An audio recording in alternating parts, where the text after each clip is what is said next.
जय श्री सीताराम। जय बालाजी महाराज। प्रिय भक्तों, संकट मोचन श्री हनुमान जी महाराज का एक बहुत ही कल्याणकारी व सिद्ध मंत्र को बताने जा रहा हूँ, जो कि भक्तों के सभी संकट व समस्याओं का समाधान है।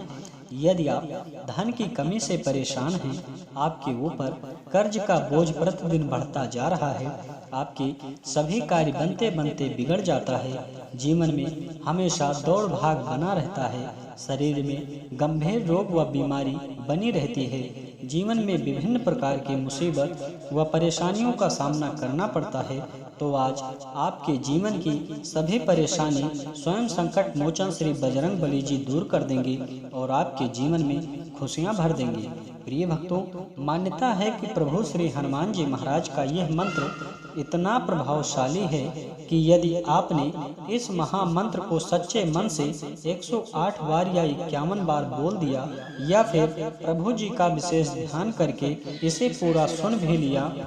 तो आपको पहले दिन से ही फर्क दिखने लगेगा। आपको प्रभु जी की तुरंत ही कृपा की अनुभूति भी होगी। आपके जीवन की सभी परेशानियां खत्म होने लगेगी। जीवन के सभी दुख दर्द कर्ज से मुक्ति मिल जाएगी। आपके सभी रुके हुए कार्य व कठिन से भी कठिन कार्य सिद्ध हो जाएंगे। शरीर में बनी हुई विभिन्न प्रकार की रोग बीमारियां ठीक हो जाएगी और आपको जीवन में सभी प्रकार के सुख समृद्धि व सौभाग्य की प्राप्ति होगी। प्रिय भक्तों, आपको जब भी समय मिले प्रभु श्री हनुमान जी महाराज का विशेष ध्यान करके यह महामंत्र 108 बार या 51 बार जरूर सुने। आपके जीवन में सदा सर्वदा मंगल व कल्याण ही होगा। आपके जीवन में संसार के समस्त प्रकार के सुखों की प्राप्ति होगी। प्रिय भक्तों, आइए बिना देर किए इस महाशक्तिशाली व सिद्ध मंत्र को जाने। इससे पहले आप सभी भक्तों से निवेदन है कि यदि आप चाहते हैं प्रभु श्री हनुमान जी महाराज की कृपा सदैव बनी रहे, तो चैनल को सब्सक्राइब करके कमेंट में जय श्री राम जय बालाजी महाराज लिखकर अपनी हाजिरी जरूर लगा दें। प्यारे भक्तों, यह महाचमत्कारी व सिद्ध मंत्र प्रभु श्री हनुमान जी महाराज का ध्यान करके पूरा सुने। मंत्र है: रामदूतं महावीरं महासत्यमहत्करं महाकष्ट विनाशाय सस्मरामकपीश्वरं। रामदूतं महावीरं महासत्यमहत्करं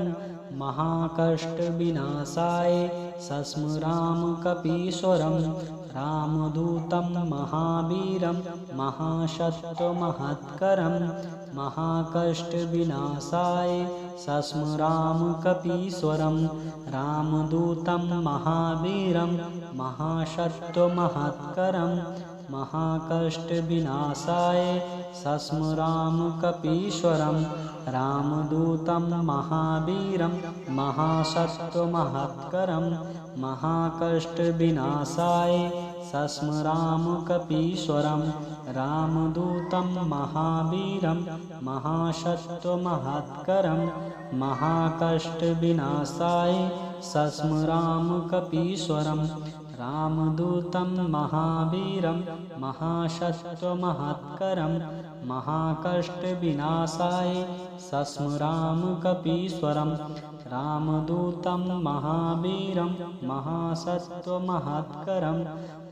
महाकष्ट विनाशाय सस्मरामकपीश्वरं।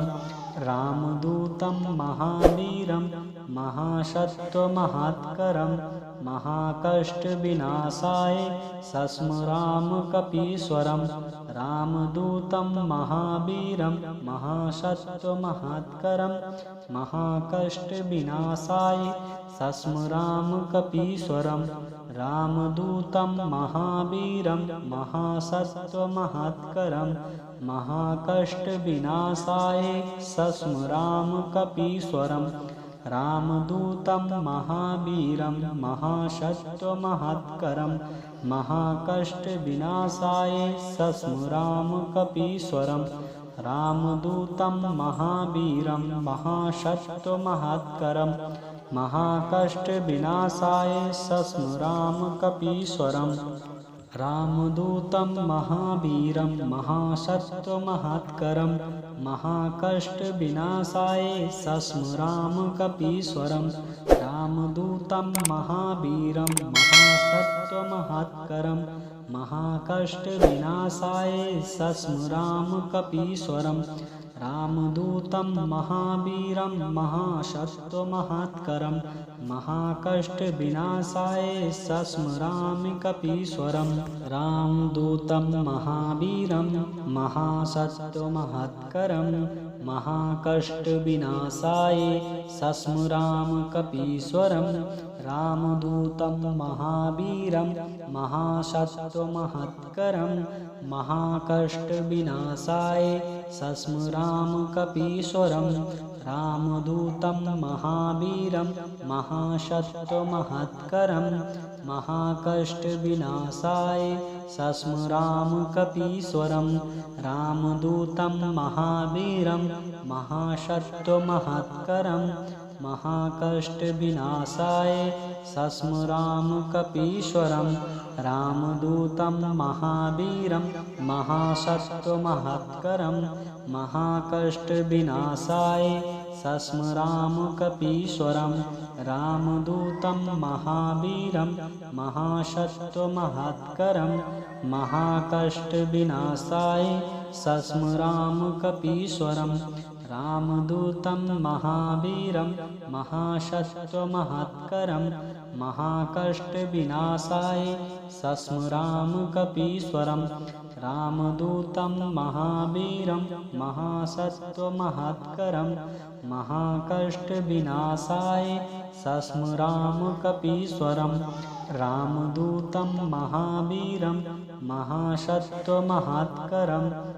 महाकष्टविनाशाय सस्मराम कपीश्वरम् रामदूतं महावीरं महासत्त्वमहत्करं महाकष्टविनाशाय सस्मराम कपीश्वरम् रामदूतं महावीरं महासत्त्वमहत्करं महाकष्टविनाशाय सस्मराम कपीश्वरम् रामदूतं महावीरं महासत्त्वमहत्करं महाकष्टविनाशाय सस्मराम कपीश्वरम् रामदूतं महावीरं महासत्त्वमहत्करं महाकष्टविनाशाय सस्मराम कपीश्वरम् रामदूतं महावीरं महासत्त्वमहत्करं महाकष्टविनाशाय सस्मराम कपीश्वरम् रामदूतं महावीरं महासत्त्वमहत्करं महाकष्टविनाशाय सस्मराम कपीश्वरम् रामदूतं महावीरं महासत्त्वमहत्करं महाकष्टविनाशाय सस्मरामि कपीश्वरम् रामदूतं महावीरं महासत्त्वमहत्करं महाकष्टविनाशाय सस्मराम कपीश्वरम् रामदूतं महावीरं महासत्त्वमहत्करं महाकष्टविनाशाय सस्मराम कपीश्वरम् रामदूतं महावीरं महासत्त्वमहत्करं महाकष्टविनाशाय सस्मराम कपीश्वरम् रामदूतं महावीरं महासत्त्वमहत्करं महाकष्टविनाशाय सस्मराम कपीश्वरम् रामदूतं महावीरं महासत्त्वमहत्करं महाकष्टविनाशाय सस्मराम कपीश्वरम् रामदूतं महावीरं महासत्त्वमहत्करं महाकष्टविनाशाय सस्मराम कपीश्वरम् रामदूतं महावीरं महासत्त्वमहत्करं महाकष्टविनाशाय सस्मराम कपीश्वरम् रामदूतं महावीरं महासत्त्वमहत्करं महाकष्टविनाशाय सस्मराम कपीश्वरम् रामदूतं महावीरं महासत्त्वमहत्करं महाकष्टविनाशाय सस्मराम कपीश्वरम् रामदूतं महावीरं महासत्त्वमहत्करं महाकष्टविनाशाय सस्मराम कपीश्वरम् रामदूतं महावीरं महासत्त्वमहत्करं महाकष्टविनाशाय सस्मराम कपीश्वरम् रामदूतं महावीरं महासत्त्वमहत्करं महाकष्टविनाशाय सस्मराम कपीश्वरम् रामदूतं महावीरं महासत्त्वमहत्करं महाकष्टविनाशाय सस्मराम कपीश्वरम् रामदूतं महावीरं महासत्त्वमहत्करं महाकष्टविनाशाय सस्मराम कपीश्वरम् रामदूतं महावीरं महासत्त्वमहत्करं महाकष्टविनाशाय सस्मराम कपीश्वरम् रामदूतं महावीरं महासत्त्वमहत्करं महाकष्टविनाशाय सस्मरामि कपीश्वरम् रामदूतं महावीरं महासत्त्वमहत्करं महाकष्टविनाशाय सस्मराम कपीश्वरम् रामदूतं महावीरं महासत्त्वमहत्करं महाकष्टविनाशाय सस्मराम कपीश्वरम् रामदूतं महावीरं महासत्त्वमहत्करं महाकष्टविनाशाय सस्मराम कपीश्वरम् रामदूतं महावीरं महासत्त्वमहत्करं महाकष्टविनाशाय सस्मराम कपीश्वरम् रामदूतं महावीरं महासत्त्वमहत्करं महाकष्टविनाशाय सस्मराम कपीश्वरम् रामदूतं महावीरं महासत्त्वमहत्करं महाकष्टविनाशाय सस्मराम कपीश्वरम् रामदूतं महावीरं महासत्त्वमहत्करं महाकष्टविनाशाय सस्मराम कपीश्वरम् रामदूतं महावीरं महासत्त्वमहत्करं महाकष्टविनाशाय सस्मराम कपीश्वरम् रामदूतं महावीरं महासत्त्वमहत्करं महाकष्टविनाशाय सस्मराम कपीश्वरम् रामदूतं महावीरं महासत्त्वमहत्करं महाकष्टविनाशाय सस्मराम कपीश्वरम् रामदूतं महावीरं महासत्त्वमहत्करं महाकष्टविनाशाय सस्मराम कपीश्वरम् रामदूतं महावीरं महासत्त्वमहत्करं महाकष्टविनाशाय सस्मराम कपीश्वरम् रामदूतं महावीरं महासत्त्वमहत्करं महाकष्टविनाशाय सस्मराम कपीश्वरम् रामदूतं महावीरं महासत्त्वमहत्करं महाकष्टविनाशाय सस्मराम कपीश्वरम् रामदूतं महावीरं महासत्त्वमहत्करं महाकष्टविनाशाय सस्मराम कपीश्वरम् रामदूतं महावीरं महासत्त्वमहत्करं महाकष्टविनाशाय सस्मरामि कपीश्वरम् रामदूतं महावीरं महासत्त्वमहत्करं महाकष्टविनाशाय सस्मराम कपीश्वरम् रामदूतं महावीरं महासत्त्वमहत्करं महाकष्टविनाशाय सस्मराम कपीश्वरम् रामदूतं महावीरं महासत्त्वमहत्करं महाकष्टविनाशाय सस्मराम कपीश्वरम् रामदूतं महावीरं महासत्त्वमहत्करं महाकष्टविनाशाय सस्मराम कपीश्वरम् रामदूतं महावीरं महासत्त्वमहत्करं महाकष्टविनाशाय सस्मराम कपीश्वरम् रामदूतं महावीरं महासत्त्वमहत्करं महाकष्टविनाशाय सस्मराम कपीश्वरम् रामदूतं महावीरं महासत्त्वमहत्करं महाकष्टविनाशाय सस्मरामकपीश्वरं रामदूतं महावीरं महासत्त्वमहत्करं महाकष्टविनाशाय सस्मरामकपीश्वरं रामदूतं महावीरं महासत्त्वमहत्करं महाकष्टविनाशाय सस्मरामकपीश्वरं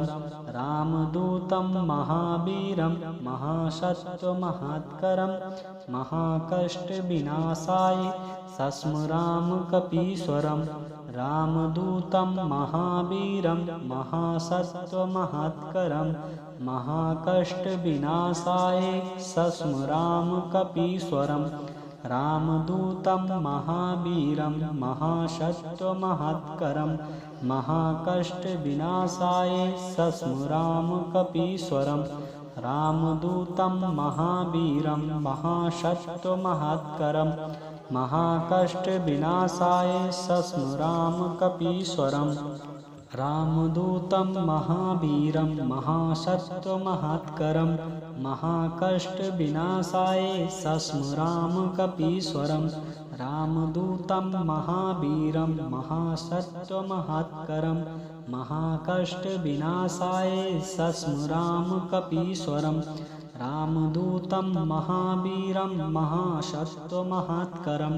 महाकष्टविनाशाय सस्मरामकपीश्वरं रामदूतं महावीरं महासत्त्वमहत्करं महाकष्टविनाशाय सस्मरामकपीश्वरं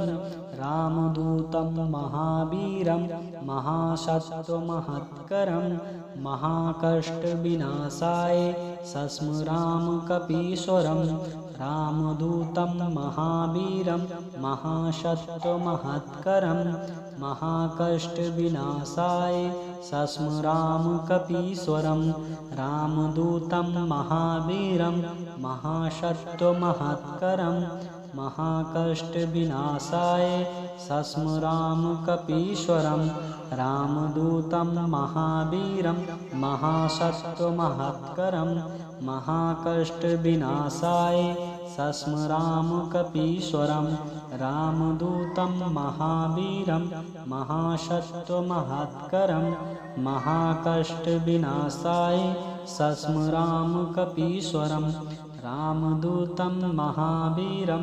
महासत्त्वमहत्करं महाकष्टविनाशाय सस्मरामकपीश्वरं रामदूतं महावीरं महासत्त्वमहत्करं महाकष्टविनाशाय सस्मरामकपीश्वरं रामदूतं महावीरं महासत्त्वमहत्करं महाकष्टविनाशाय सस्मरामकपीश्वरं रामदूतं महावीरं महासत्त्वमहत्करं महाकष्टविनाशाय सस्मरामकपीश्वरं रामदूतं महावीरं महासत्त्वमहत्करं महाकष्टविनाशाय सस्मरामकपीश्वरं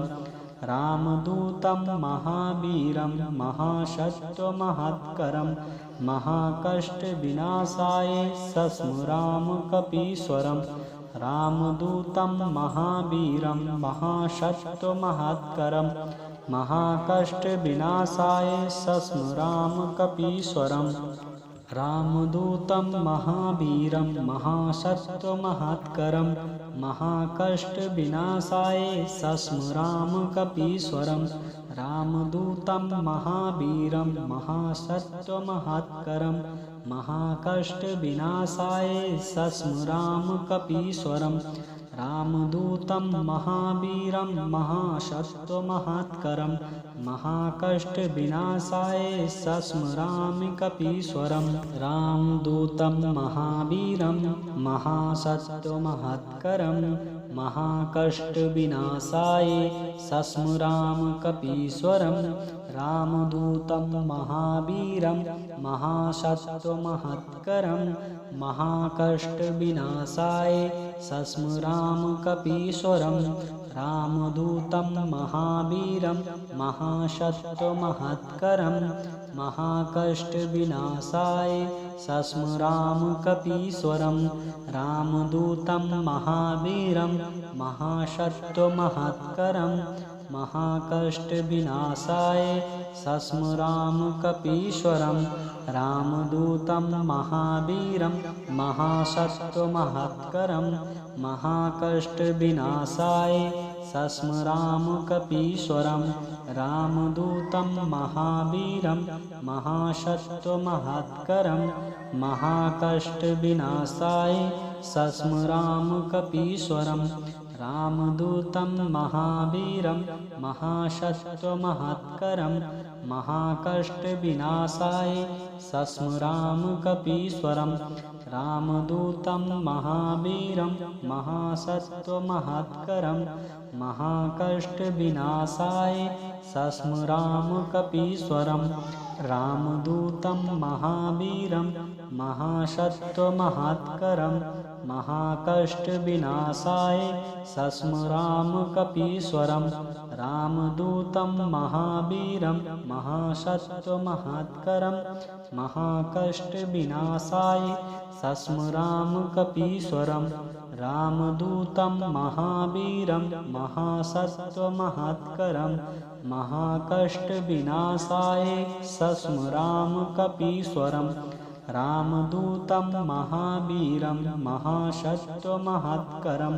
महाकष्टविनाशाय सस्मरामकपीश्वरं रामदूतं महावीरं महासत्त्वमहत्करं महाकष्टविनाशाय सस्मरामकपीश्वरं रामदूतं महावीरं महासत्त्वमहत्करं महाकष्टविनाशाय सस्मरामकपीश्वरं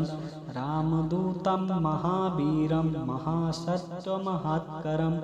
महाकष्टविनाशाय सस्मरामकपीश्वरं रामदूतं महावीरं महासत्त्वमहत्करं महाकष्टविनाशाय सस्मरामकपीश्वरं रामदूतं महावीरं महासत्त्वमहत्करं महाकष्टविनाशाय सस्मरामकपीश्वरं रामदूतं महावीरं महासत्त्वमहत्करं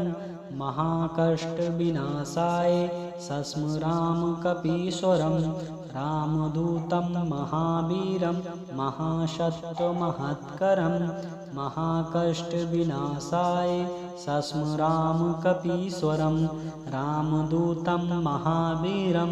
महासत्त्वमहत्करं महाकष्टविनाशाय सस्मरामकपीश्वरं रामदूतं महावीरं महासत्त्वमहत्करं महाकष्टविनाशाय सस्मरामकपीश्वरं रामदूतं महावीरं महासत्त्वमहत्करं महाकष्टविनाशाय सस्मरामकपीश्वरं रामदूतं महावीरं महासत्त्वमहत्करं महाकष्टविनाशाय सस्मरामकपीश्वरं रामदूतं महावीरं महासत्त्वमहत्करं महाकष्टविनाशाय सस्मरामकपीश्वरं रामदूतं महावीरं महासत्त्वमहत्करं महाकष्टविनाशाय सस्मरामकपीश्वरं रामदूतं महावीरं महासत्त्वमहत्करं महाकष्टविनाशाय सस्मरामकपीश्वरं रामदूतं महावीरं महासत्त्वमहत्करं महाकष्टविनाशाय सस्मरामकपीश्वरं रामदूतं महावीरं महासत्त्वमहत्करं महाकष्टविनाशाय सस्मरामकपीश्वरं रामदूतं महावीरं महासत्त्वमहत्करं महाकष्टविनाशाय सस्मरामकपीश्वरं रामदूतं महावीरं महासत्त्वमहत्करं महाकष्टविनाशाय सस्मरामकपीश्वरं रामदूतं महावीरं महासत्त्वमहत्करं महाकष्टविनाशाय सस्मराम कपीश्वरम् रामदूतं महावीरं महासत्त्वमहत्करं महाकष्टविनाशाय सस्मरामि कपीश्वरं रामदूतं महावीरं महासत्त्वमहत्करं महाकष्टविनाशाय सस्मराम कपीश्वरं रामदूतं महावीरं महासत्त्वमहत्करं महाकष्टविनाशाय सस्मराम कपीश्वरं रामदूतं महावीरं महासत्त्वमहत्करं महाकष्टविनाशाय सस्मराम कपीश्वरं रामदूतं महावीरं महासत्त्वमहत्करं महाकष्टविनाशाय सस्मराम कपीश्वरं रामदूतं महावीरं महासत्त्वमहत्करं महाकष्टविनाशाय सस्मराम कपीश्वरं रामदूतं महावीरं महासत्त्वमहत्करं महाकष्टविनाशाय सस्मराम कपीश्वरं रामदूतं महावीरं महासत्त्वमहत्करं महाकष्टविनाशाय सस्मराम कपीश्वरं रामदूतं महावीरं महासत्त्वमहत्करं महाकष्टविनाशाय सस्मराम कपीश्वरं रामदूतं महावीरं महासत्त्वमहत्करं महाकष्टविनाशाय सस्मराम कपीश्वरं रामदूतं महावीरं महासत्त्वमहत्करं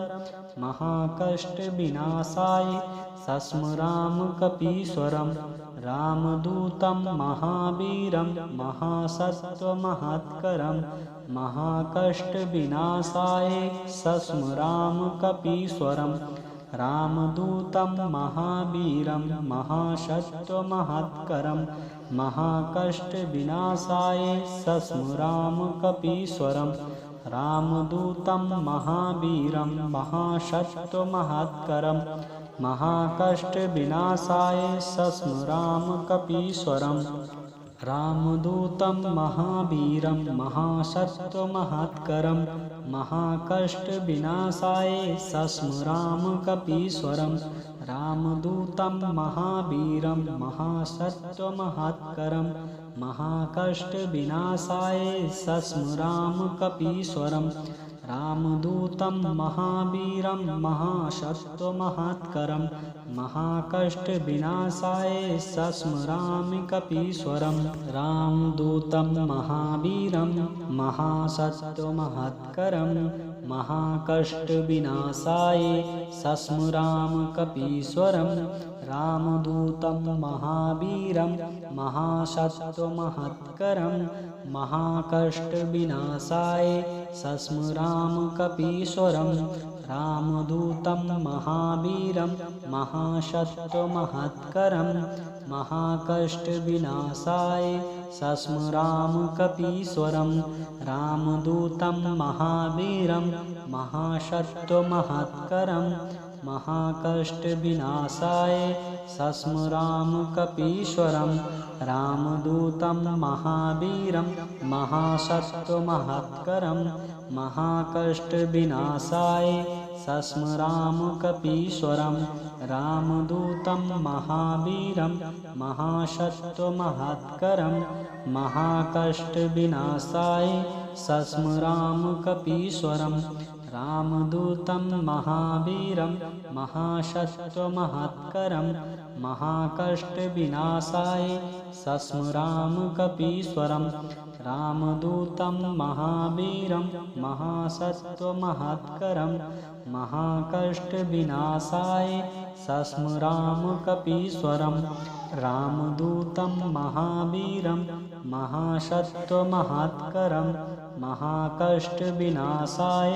सस्मराम कपीश्वरं रामदूतं महावीरं महासत्त्वमहत्करं महाकष्टविनाशाय सस्मराम कपीश्वरं रामदूतं महावीरं महासत्त्वमहत्करं महाकष्टविनाशाय सस्मरामकपीश्वरम् रामदूतं महावीरं महासत्त्वमहत्करं महाकष्टविनाशाय सस्मरामकपीश्वरम् रामदूतं महावीरं महासत्त्वमहत्करं महाकष्टविनाशाय सस्मरामकपीश्वरम् रामदूतं महावीरं महासत्त्वमहत्करं महाकष्टविनाशाय सस्मरामकपीश्वरम् रामदूतं महावीरं महासत्त्वमहत्करं महाकष्टविनाशाय सस्मरामकपीश्वरम् रामदूतं महावीरं महासत्त्वमहत्करं महाकष्टविनाशाय सस्मरामकपीश्वरम् रामदूतं महावीरं महासत्त्वमहत्करं महाकष्टविनाशाय सस्मरामकपीश्वरम् रामदूतं महावीरं महासत्त्वमहत्करं महाकष्टविनाशाय सस्मरामकपीश्वरम् रामदूतं महावीरं महासत्त्वमहत्करं महाकष्टविनाशाय सस्मरामकपीश्वरम् रामदूतं महावीरं महासत्त्वमहत्करं महाकष्टविनाशाय सस्मरामकपीश्वरम् रामदूतं महावीरं महासत्त्वमहत्करं महाकष्टविनाशाय सस्मरामकपीश्वरम् रामदूतं महावीरं महासत्त्वमहत्करं महाकष्टविनाशाय सस्मरामकपीश्वरम् रामदूतं महावीरं महासत्त्वमहत्करं महाकष्टविनाशाय सस्मरामकपीश्वरम्